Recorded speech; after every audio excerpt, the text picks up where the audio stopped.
ખસ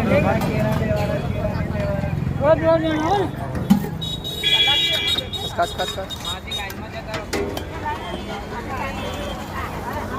લા આલે લેડીઝ ને પેલા માનવતા ચેરિટેબલ ટ્રસ્ટ ભૂખ્યાના ભોજન આણંદ રેલવે સ્ટેશન પર દરરોજ સાંજે નિરાધાર ફૂટપાથ પર રહેતા લોકોની જમવાની વ્યવસ્થા કરી છે અને આપ સૌના સાથ સરકારથી સપોર્ટથી ચાલી રહ્યું છે. તો માનવતા ચેરિટેબલ ટ્રસ્ટ ભૂખ્યાના ભોજન આણંદ રેલવે સ્ટેશન પર આજના સાંજના જમવાનાની વાત કરીએ તો આજનું સાંજનું જમવાનું Bharatbhai Bagabhai Chaudhary Borsad rural police station તરફથી આજનું જમવાનું છે. તો આપ પણ યથાશક્તિ પ્રમાણે સપોર્ટ કરજો.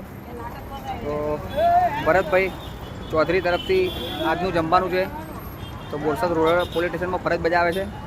તો ભરતભાઈ ચૌધરી બોરસદ રૂરલ પોલીસ સ્ટેશનમાં ફરજ બજાવે છે. એમના તરફથી આજનું જમવાનું છે. તો આપ પણ યથાશક્તિ પ્રમાણે સપોર્ટ કરજો. ભૂખ્યાના ભોજન આણંદ રેલવે સ્ટેશન પર માનવતા ચેરિટેબલ ટ્રસ્ટ 2 વર્ષ સફળતાપૂર્વક કરીને 3જા વર્ષમાં રનિંગ છે.